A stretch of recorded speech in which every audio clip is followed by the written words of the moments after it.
Hashtag the reason you're always broke was solved 5,000 years ago. Here's a question worth sitting with. Some people make great money and still can't save a dime. Others earn less and slowly get rich. Why? And why does every paycheck seem to vanish the moment it lands? Today's book is The Richest Man in Babylon by George Clason. It was written in 1926, using parables set in ancient Babylon. But the message hits just as hard today.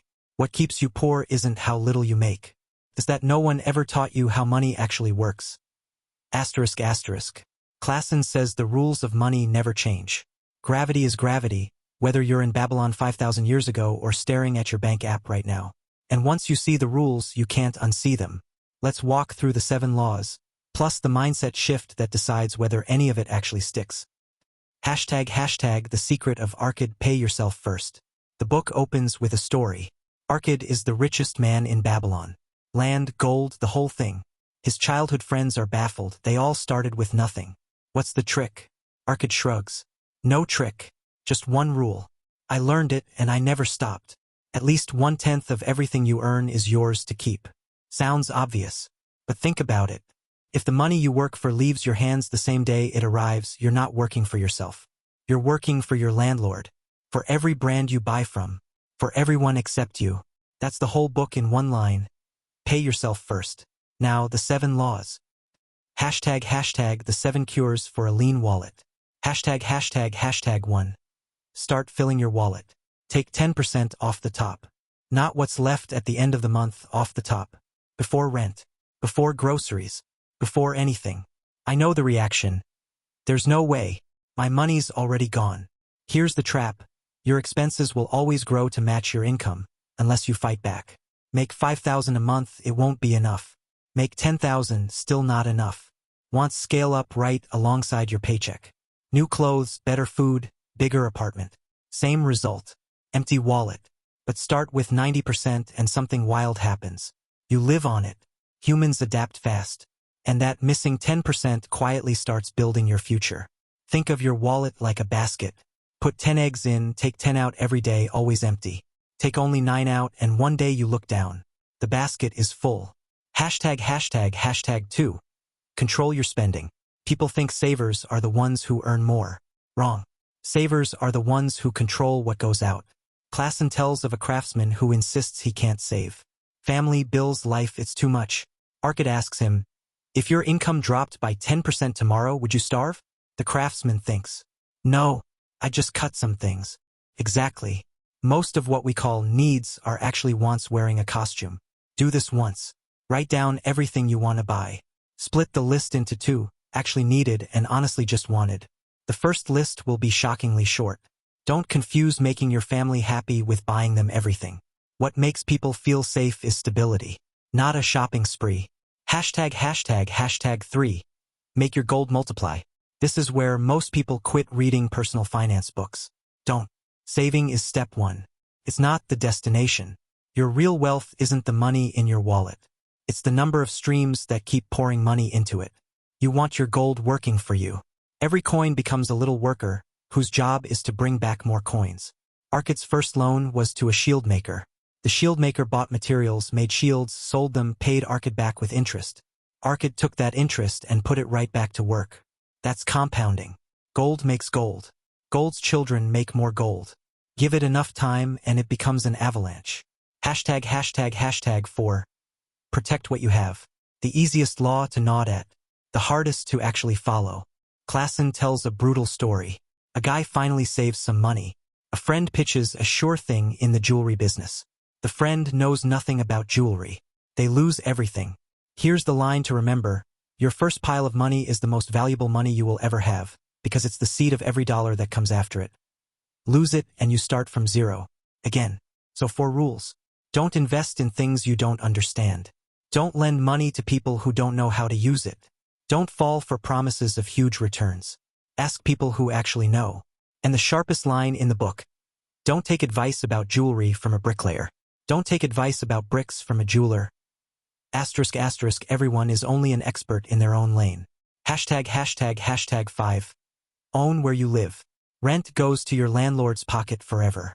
A mortgage, one that fits your life, slowly turns into yours.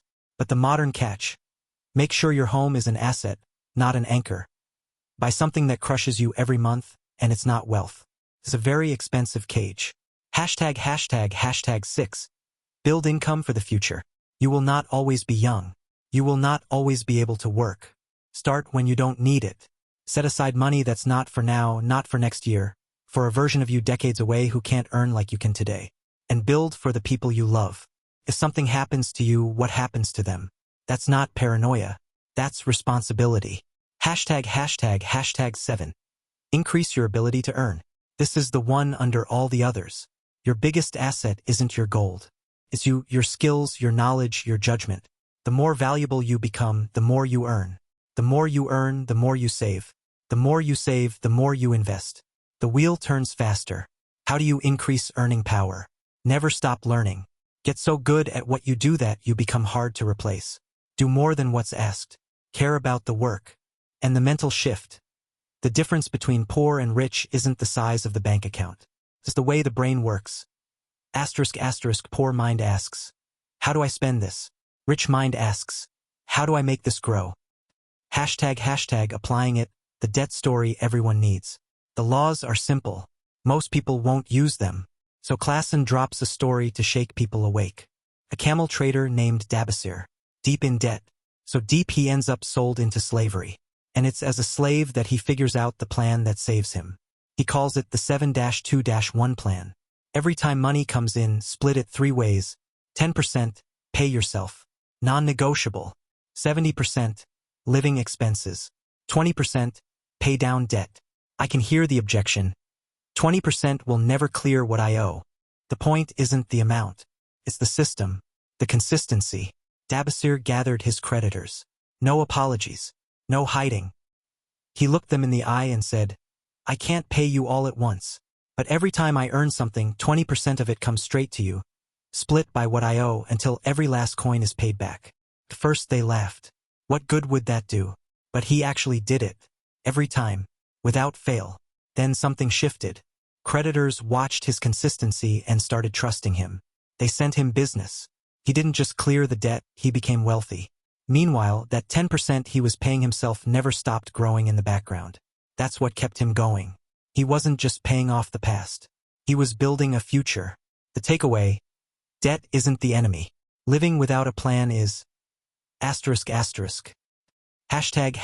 luck follows preparation. Another story hits hard.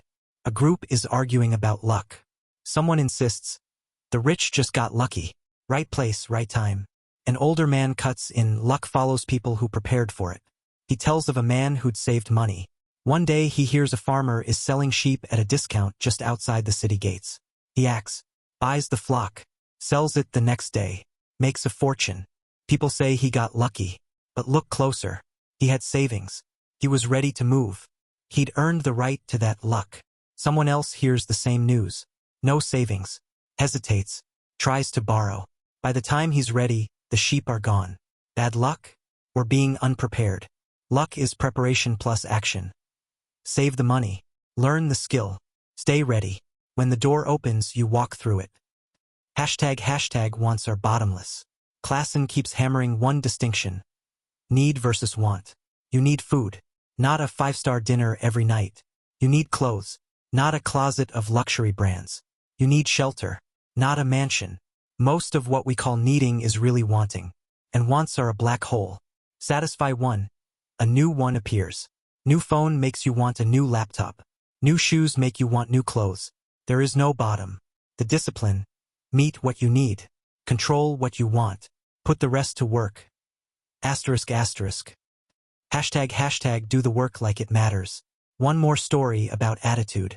Most people treat work like something to survive. Coast when you can. Do the minimum. Save your real effort for something else. Klassen's response. That mindset only hurts you. He tells of a slave who chose to work like it mattered anyway. Not because he expected a reward. Because he refused to give less than his best. A merchant noticed. Bought his freedom. Went into business with him. He didn't just escape slavery, he ended up rich. How you show up to your work decides where your life goes. Half-hearted work brings half-hearted results. Real work attracts real opportunity. And the hidden bonus. Doing the work well makes you better at it. which makes you more valuable, which raises your earning power.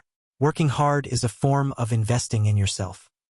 Hashtag 6 ways poor minds and rich minds split. Now the deepest part. Because the methods don't matter unless your head is in the right place. Someone asks Arkad, why aren't all people rich? Why does God allow some to be poor?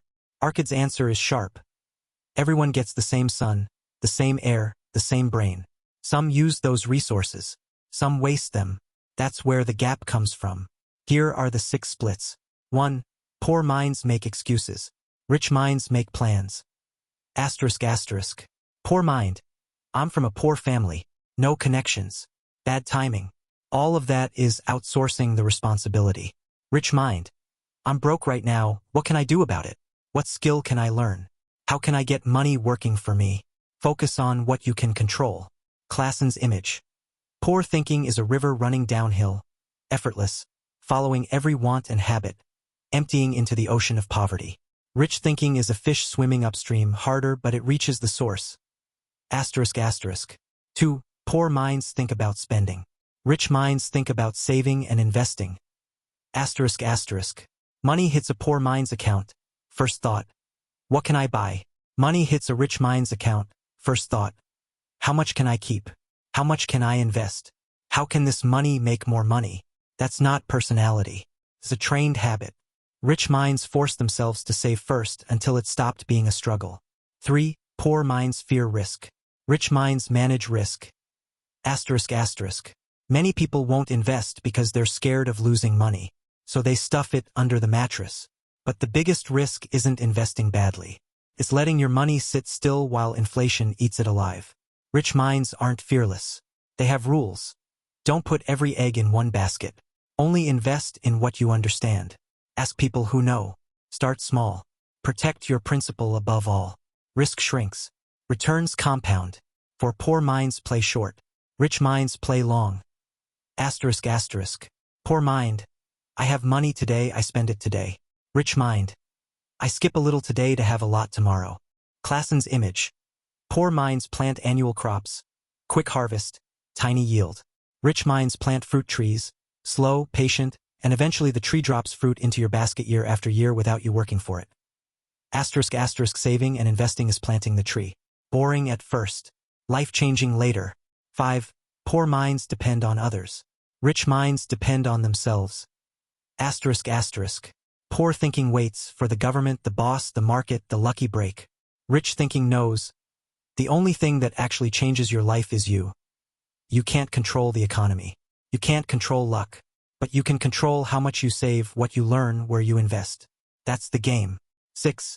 Poor minds consume. Rich minds invest. ***. This is the core. Poor mind buys consumables, things that disappear. Rich mind buys assets, things that keep paying. Consumables. Food. Clothes. Entertainment. Gone the moment you use them. Assets. Property, businesses, skills, income streams. They keep working long after you bought them. Klassen's move. Buy assets first. Let the assets pay for the consumables. ***. That way you enjoy your life and your wealth keeps growing. Most people do the opposite. Spend everything on consumables now, wake up at 60 with nothing. ## The only thing you need to do today. This book is nearly 100 years old, set 5,000 years ago. And it still works, because human nature hasn't changed. And the rules of money haven't either. In any era, anyone who saves, invests, controls their wants, and delays a little pleasure ends up wealthy. Anyone who lives paycheck to paycheck, buries themselves in debt, and spends every raise the day it arrives ends up broke. Doesn't matter how much they earn. So here's the one thing. Starting today, starting with the next dollar that lands in your account, take 10% off the top and set it aside. That's it. Step 1. Don't wait for a raise. Don't wait for a better job. Don't wait for the right time. There is no right time. There's only now. Time is compounding's best friend. The earlier you start, the bigger the snowball gets. 10 years from now, 20 years from now, you will be very grateful to the version of you who started tonight. One last line from the book. Wealth stays with those who know how to attract it and how to keep it. And you can be one of those people. ***. If this shifted something for you, drop a like, subscribe and tell me in the comments. What's the one law here you're going to actually start this week? I'll see you in the next one.